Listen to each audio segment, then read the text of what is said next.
ሰላም ጤና ይስጥልን ክብራትና ክብራን የቻናላችን ቤተሰቦች በዓለም አቀፍ ወታደራዊ ጂኦፖለቲካና በመከላከያ ኢንዱስትሪ ውስጥ ትልቅ የአስተላለፍ ለውጥ ሊያስከትል የሚችል ሰፊ መረጃ ወጥቷል። የአሜሪካው አስተዳደር ለቱርክ የ700 ሚሊዮን ዶላር ዋጋ ያለው የጀት ሞተር ሽያጭ ለማጽደቅ ወስኖ ለኮንግረስ ይፋዊ ማስታወቂያ ልኳል። ይህ ስምምነት ቱርክ በሀገር ውስጥ ዲዛይን አድርጋ ለምታመርተው ካን ለተባለ የአምስተኛ ትውልድ ድብቅ የጦር ጀት ሞተሮችን ለማቅረብ ያለመ ነው። ፕሬዚዳንት ዶናልድ ትራምፕ ከኔቶ ዋና ጸሐፊ ማርክ ሩት ጋር በነበራቸው ጋዜጣዊ መግለጫ ላይ ለቱርክ ፕሬዚዳንት ረሲፕ ታይብ ኤርዶጋን ያላቸውን አድናቆት የገለጹ ሲሆን ቱርክን በድጋሚ ወደ ኤፍ-35 የጦር ጀት ፕሮግራም ለመመለስና የጀነራል ኤሌክትሪክ ኤፍ-404 ሞተሮችን ለመሸጥ ፍላጎት እንዳላቸው በይፋ ተናግረዋል። ይሁን እንጂ ውሳኔ በአሜሪካ የሕግ መወሰኛ ምክር ቤት ውስጥ ከፍተኛ ተቃውሞ እያስነሳ ይገኛል። በተለይም የዲሞክራቲክ ፓርቲ አባላት ቱርክ አሁንም ድረስ የሩሲያን ኤስ-400 የአየር መከላከያ ስርዓት ታጥቃያለች፣ ይህንን የላቀ የአሜሪካ ቴክኖሎጂ ሊሰጣት አይገባም በማለት እየተከራከሩ ይገኛሉ። ቱርክ ይህንን የሩሲያ መከላከያ በመግዛቷ ምክንያት እንደ አውሮፓውያን አቆጣጠር በ2019 ከኤፍ-35 የጋራ ማምረቻ ፕሮግራም መባረሯና ማዕቀብ ተጥሎባት እንደነበር ይታወሳል። ይህንን ስምምነት በቀጠናው ባሉ ሌሎች ሀገራት ላይም ከፍተኛ የደህንነት ስጋት ፈጥሯል።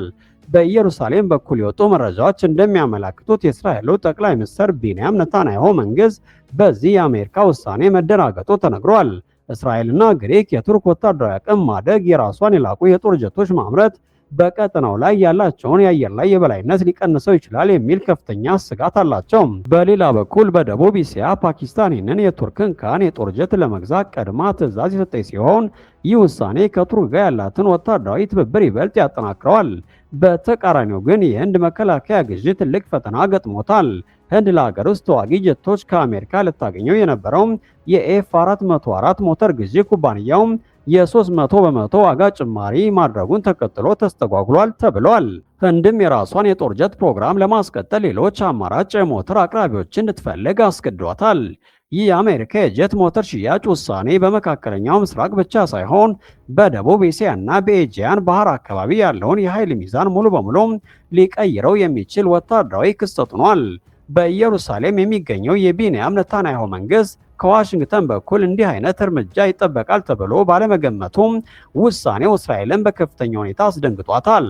እስራኤል በመካከለኛው ምስራቅ ያላትን የአየር ላይ የበላይነት ለማስጠበቅ የአሜሪካ የቴክኖሎጂ ድጋፍ ወሳኝ መሆኑን በጽኑ ታምናለች። ይሁን እንጂ ቱርክ አምስተኛ ትውልድ ድብቅ የጦር ጀት ባለቤት መሆኗና ይህንን ፕሮግራም በአሜሪካ ሞተሮች ማጠናከሯ ለታሪካዊ ተቀናቃኞቿ ለግሪክና ለእስራኤል ትልቅ የደህንነት ስጋት ሆኗል። በተለይም ግሪክ በኤጂያን ባህር ላይ ካላት የድንበር ውዝግብ አንጻር የቱርክ የአየር ኃይል መዘመን በቀጥታ ሉዓላዊነቷን አደጋ ላይ እንደሚጥለው ትገልጻለች።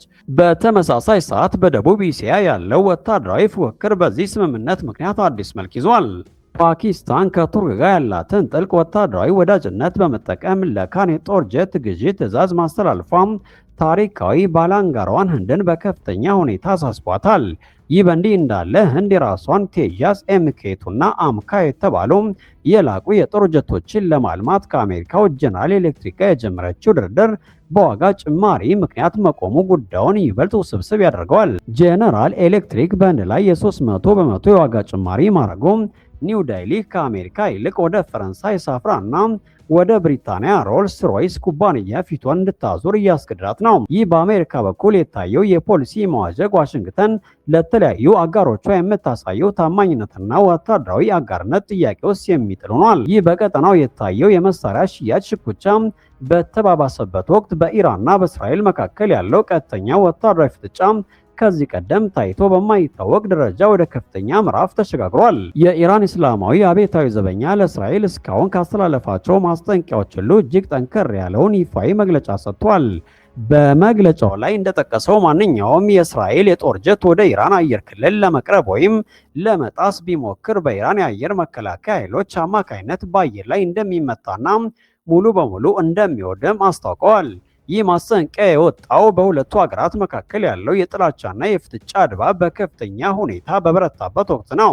የመከላከያና የደህንነት ባለሙያዎች የኢራንን የአየር መከላከያ ዝግጁነትና የእስራኤልን የአየር ላይ ጥቃት የመሰንዘር እቅዶችን በቅርበት እየገመገሙ ይገኛሉ። ይህ የኢራን ቀጥተኛ ማስጠንቀቂያ በቀጠናው ላይ ሊፈጠር የሚችለውን ግጭት ይበልጥ ውስብስብ ያደርገዋል።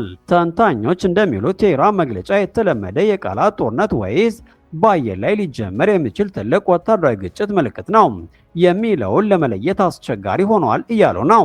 እስራኤል በቀጠናው ያላትን የጥራትና የወታደራዊ የበላይነት ለማስጠበቅ በምታደርገው ጥረት ውስጥ የኢራን የአየር መከላከያ አቅም ማደግና በሌላ በኩል ደግሞ ቱርክን የመሰሉ ሀገራት አዳዲስ የጦር ጀቶችን ማምረታቸው አጠቃላይ የወታደራዊ ኃይል ሚዛኑን ሊቀይረው እንደሚችል ይገመታል። ይህ በዲፕሎማሲያዊ እና በጦር መሳሪያ ሽያጭ የሚታየው ሽኩቻ በቀጣይ ቀናት ወደ ምን አይነት ወታደራዊ እርምጃ ሊያመራ እንደሚችል መላው ዓለም በትኩረት እየተከታተለው ይገኛል። ኢራንና የሊባኖሱ ታጣቂ ቡድን ሂዝቡላ በእስራኤልና በአሜሪካ ላይ ያነጣጠሩ አዳዲስና ጠንከር ያሉ ማስጠንቀቂያዎችን አስተላልፈዋል። ይህ አዲስ ክስተት በቀጠናው ላይ ሊከሰት የሚችለውን ሰፊ ጦርነት ስጋት በከፍተኛ ሁኔታ ያባባሰው ሲሆን ዓለም አቀፉ ማህበረሰብም ሁኔታውን በስጋት እየተከታተለው ይገኛል። የኢራን ከፍተኛ ወታደራዊ አመራር ለአሜሪካ አስተዳደር ባስተላለፈው ጥብቅ መልእክት ዋሽንግተን የቅርብ ወዳጇ የሆነችውን እስራኤልን ከምታደርገው ወታደራዊ እንቅስቃሴ ካልገታች ኢራን ራሷን ለመከላከልና ተገቢውን ምላሽ ለመስጠት ሙሉ መብት እንዳላት አስታውቀዋል። የኢራን የካታም አላምቢያ ማዕከላዊ ዋና መስሪያ ቤት ባወጣው መግለጫ መሰረት የእስራኤል የጦር አውሮፕላኖች ከኢራን አጎራባች ሀገራት አየር ክልልን በመጠቀም የሚያደርጉት በረራ ለሀገሪቱ ብሔራዊ ደህንነት ቀጥተኛና ግልጽ የሆነ ስጋት መሆኑን ገልጸዋል። ይህንን እንቅስቃሴ የኢራንን ሉዓላዊነት የመድፈር ሙከራ አድርገው የሚመለከቱት የቴህራን ባለስልጣናት አሜሪካ በእስራኤል ላይ ያላትን ተጽዕኖ ተጠቅማ ይህንን ሁኔታ ካላቆመች ሊፈጠር የሚችለው ለማንኛውም ወታደራዊ ግጭት ኃላፊነቱን የምትወስደው ዋሽንግተን እንደምትሆን በይፋ አስታውቀዋል። በሌላ በኩል የሊባኖሱ ሂዝቦላ ዋና ጸሐፊ የሆኑት ሼክ ናኢም ቃሲም በሰጡት መግለጫ እስራኤል ከሊባኖስ ደቡባዊ ግዛቶች ያለምንም ቅድመ ሁኔታ በአስቸኳይ እንድትወጣ ጠይቀዋል። ናኢም ቃሲም እስራኤልን በከባድ ቃላት በወነጀሉበት ንግግራቸው የእስራኤል መከላከያ ኃይል በሊባኖስ ላይ እያካሄደ ያለው ወታደራዊ ዘመቻ ለሚሳኤል ጥቃት ምላሽ ለመስጠት ሳይሆን የሊባኖስን ሉዓላዊ መሬት በኃይል ለመያዝና ለመውረር ያለመ ነው ብለዋል። ሄዝቦላ እስራኤል ጥቃቷና ወረራዋን ካላቆመች የሊባኖስን ምድር ለመከላከል በሚደረገው ተጋድሎ ወደ ኋላ እንደማይልና ከፍተኛ ዋጋ የሚያስከፍል ምላሽ ለመስጠት ዝግጁ መሆኑን አስታውቋል።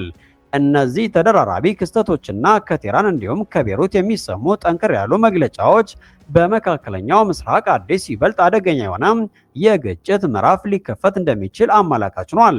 አሜሪካ ለእነዚህ ማስጠንቀቂያዎች የምትሰጠው ምላሽና እስራኤል በሊባኖስና ሶሪያ ድንበሮች አካባቢ የምታደርገው ወታደራዊ እንቅስቃሴ የቀጠናውን የወደፊት ዕጣ ፈንታ የሚወስን ይሆናል። በጉዳዩ ላይ ያላቸውን አስተያየት ከታች ባለው የአስተያየት መስጫ ሳጥን ውስጥ ያጋሩን። እንዲሁም አዳዲስ ሰበር መረጃዎች በፍጥነት እንዲደርሳቸው ቻናላችንን ሰብስክራይብ በማድረግ የደውል ምልክቱን መጫንዎን አይርሱ። ጤና ይስጥልን። ሰላም ጤና ይስጥልን። ክቡራትና ክቡራን የቻናላችን ቤተሰቦች በዓለም አቀፍ ወታደራዊ ጂኦፖለቲካና በመከላከያ ኢንዱስትሪ ውስጥ ትልቅ የአስተላለፍ ለውጥ ሊያስከትል የሚችል ሰፊ መረጃ ወጥቷል።